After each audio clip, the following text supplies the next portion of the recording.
Asambleísta Clever García.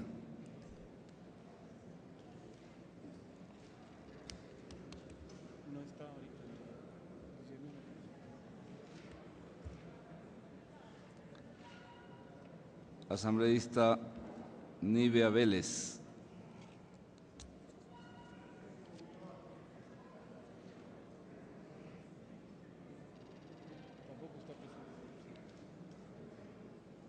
Asambleísta Francisco Ulloa.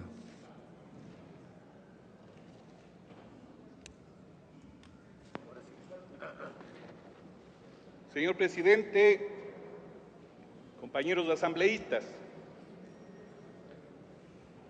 no podía dejar de intervenir en el debate sobre el proyecto de esta ley orgánica para el ejercicio y aplicación de los derechos colectivos consagrados en la Declaración de las Naciones Unidas sobre los derechos de los pueblos indígenas, más aún cuando provengo de una provincia con una alta presencia de población indígena.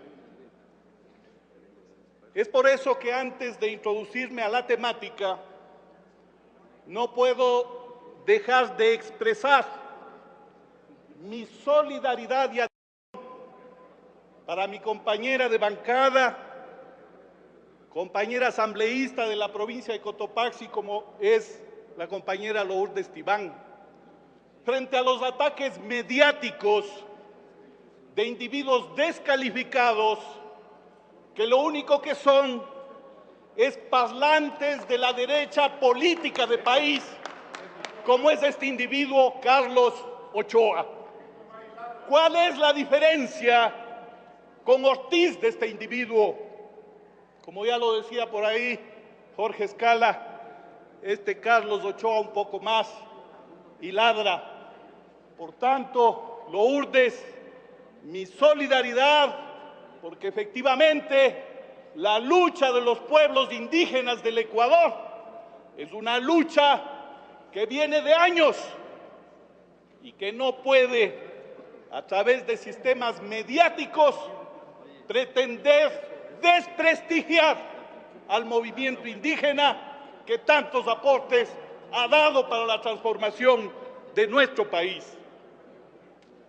Quiero expresar a la Comisión mi felicitación por el trabajo que han realizado, la adhesión que hacemos firme para que efectivamente se haga realidad ya no únicamente los derechos que están consagrados en la Constitución de la República, sino los derechos internacionales que los aprobó el 13 de septiembre del año 2007 en Nueva York la Asamblea General de las Naciones Unidas, declaración que de paso debemos recordar especialmente a la bancada de Alianza País, que entre los 143 votos que aprobaron esa declaración estuvo el voto a favor por parte del Ecuador. Queremos señalar de manera muy puntual que la Declaración de las Naciones Unidas sobre los derechos de los pueblos indígenas lo que hace es que se aplique en el marco del Estado ecuatoriano de manera pragmática, a través de un proyecto de ley orgánico, esos derechos. Es por eso que pedimos que esta Asamblea se pronuncie favorablemente en torno a poner en práctica esto. Vengo de una provincia en donde precisamente los mestizos hemos aprendido progresivamente a entender la cosmovisión del pueblo indígena, que ha aportado de manera significativa a su desarrollo. Ahí está precisamente el hecho de que la mayor riqueza del Ecuador está en la diversidad étnica, en la diversidad cultural. Jamás será un problema aquello, más bien es una virtud de nuestro país. Es por eso que debo decirles, y les invito a aquellos que no hayan ido a Cotopaxi, o les invito a aquellos que no hayan ido a provincias con alta población indígena, a que vean efectivamente en la práctica cómo a través de la productividad, de la creatividad, de la riqueza cultural del pueblo indígena, logramos significativos aportes para lo que significa el buen vivir. Es por eso que hago un llamado a la Asamblea Nacional para que efectivamente aportemos en pulir este proyecto de ley que haga posible las reivindicaciones que por años han perseguido los pueblos indígenas. Quisiera, para no alargarme, señor presidente y señores asambleístas, a los miembros de la comisión decirles que queremos entregarles, y lo haremos por escrito, algunos aportes puntuales dentro de lo que significan los 46 artículos propuestos para esta ley.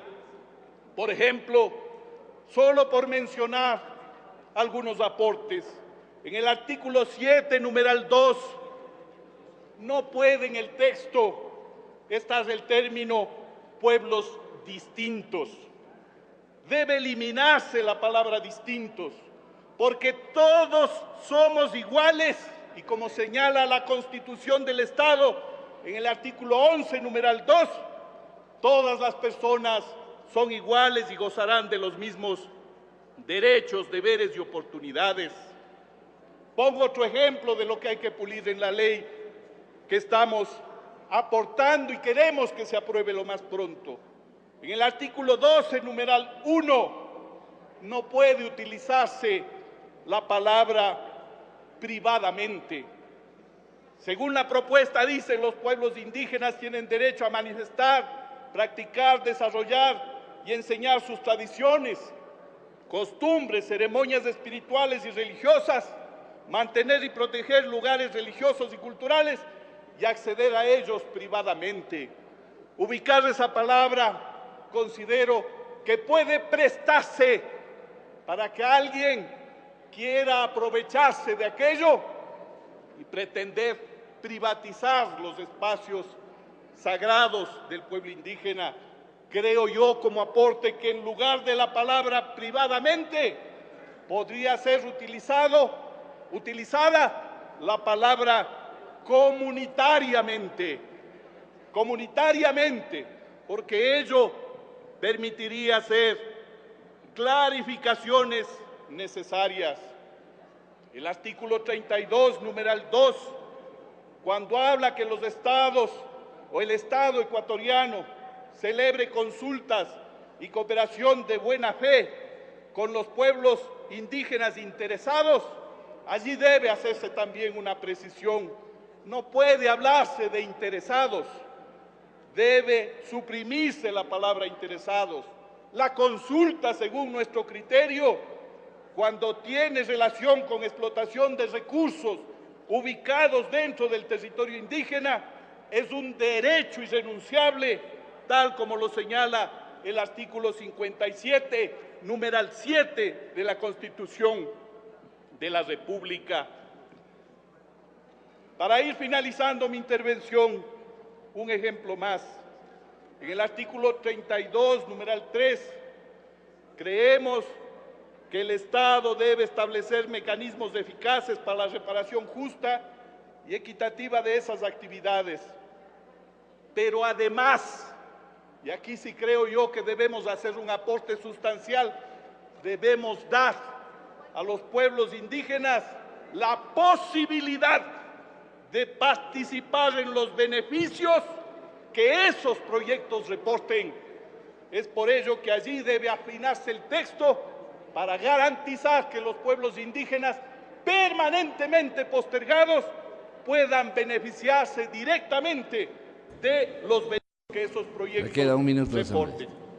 Concluyo, señor presidente, ratificando el hecho de que vivimos en un país plurinacional, multiétnico, pluricultural.